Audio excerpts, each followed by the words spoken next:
Assalamualaikum warahmatullahi wabarakatuh. Alhamdulillahirabbil alamin wahda wassalatu wassalamu ala asrofil anbiya'i wal mursalin wa ala alihi wa sahbihi rasulillahi ajmain. Amma ba'du. Bersyukur kita kepada Allah atas rahmat dan impian dan atas rahmat dan karunia hidayahnya kita diberikan kesehatan dan kesempatan dalam momen yang sangat bahagia ini, yaitu momen masuknya perkuliahan di semester baru ini dan bertemu lagi dengan teman-teman seperjuangan, sefrekuensi dan sejurusan.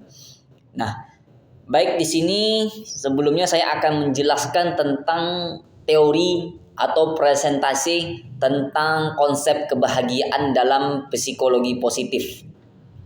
Nah, sebelumnya saya ingin menjelaskan bahwa apa itu definisi kebahagiaan?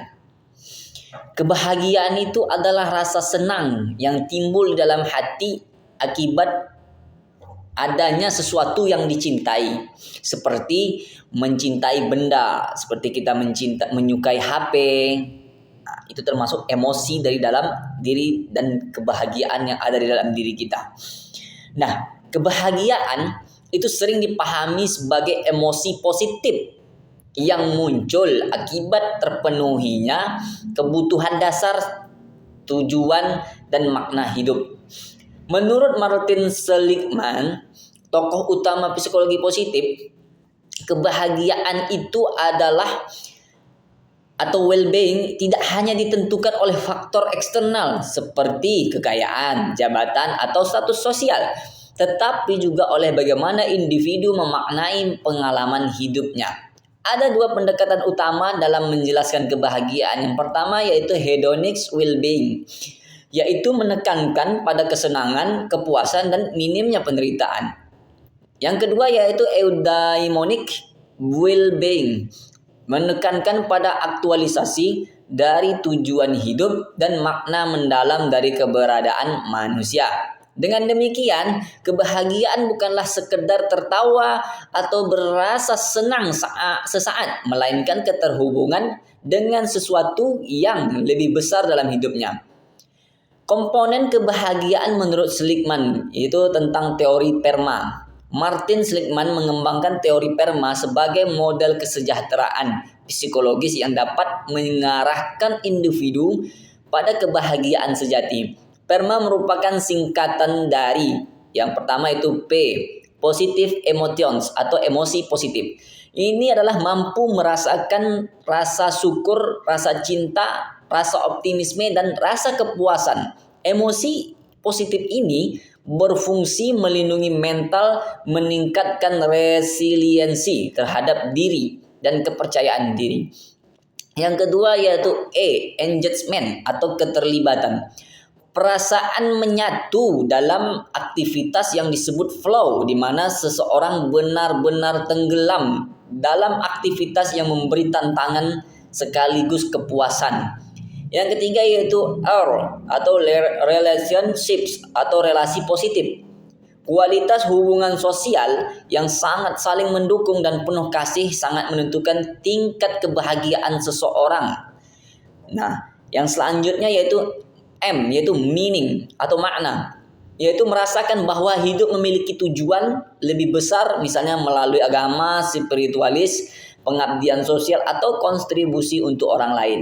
Selanjutnya itu A, accomplishment atau pencapaian, kebanggaan dan kepuasan ketika berhasil merasakan tujuan atau prestasi baik prestasi kecil maupun prestasi besar. Nah, kelima aspek ini saling melengkapi dan bersama-sama membentuk kebahagiaan yang berkelanjutan. Selanjutnya yaitu faktor-faktor yang mempengaruhi kebahagiaan. Yang pertama ada faktor genetik.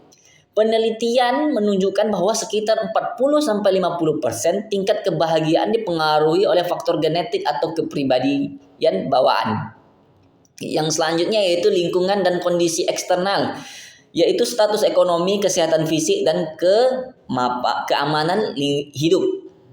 Selanjutnya itu pola pikir dan perilaku. Sekitar 40% kebahagiaan berasal dari cara individu berpikir, bersyukur, dan berperilaku setiap harinya. Yang selanjutnya itu relasi sosial, yaitu dukungan keluarga, sahabat maupun komunitas menjadi salah satu prediktor kebahagiaan terbesar. Selanjutnya itu spiritualitas. Banyak orang yang keyakinan dan ibadah memberi makna serta ketenangan batin yang mendalam dalam hidupnya.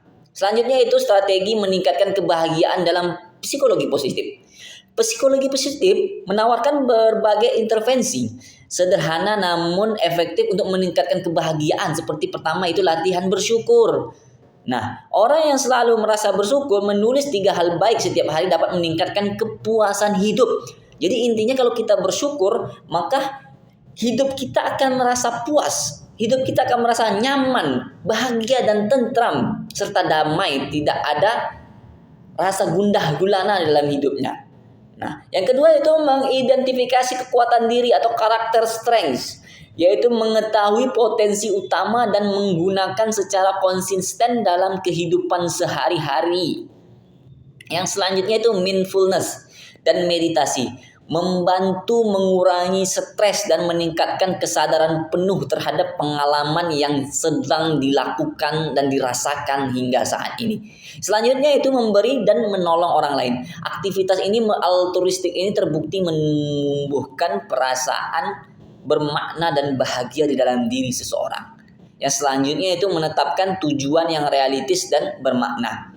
Pencapaian tujuan yang sejalan dengan nilai hidup pribadi menumbuhkan rasa bangga dan kepuasan diri. Yang selanjutnya itu kebahagiaan dalam konteks kehidupan modern. Di era yang modern ini, banyak orang mengejar kebahagiaan melalui materi, status, terus popularitas, jabatan.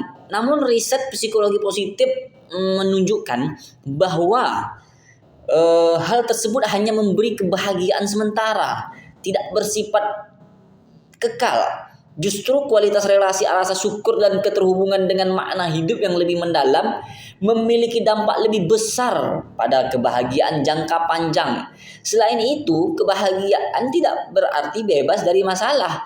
Individu yang bahagia tetap menghadapi tantangan, namun mereka memiliki sikap optimis dan kemampuan bangkit kembali atau resilience untuk menemukan makna dari setiap pengalaman hidupnya. Jadi kesimpulan dari pembahasan ini adalah dapat disimpulkan bahwa kebahagiaan dalam psikologi positif adalah kondisi yang komprehensif, mencakup emosi positif, keterlibatan relasi sehat, makna hidup serta pencapaian pribadi. Kebahagiaan dapat dipelajari, dipraktikkan dan ditingkatkan melalui strategi yang sederhana, mulai dari bersyukur hingga membangun relasi yang penuh makna di dalam hidup. Nah, jadi itulah pembahasan kita kali ini. Mudah-mudahan dapat dimengerti dan dapat dipahami untuk kita semuanya.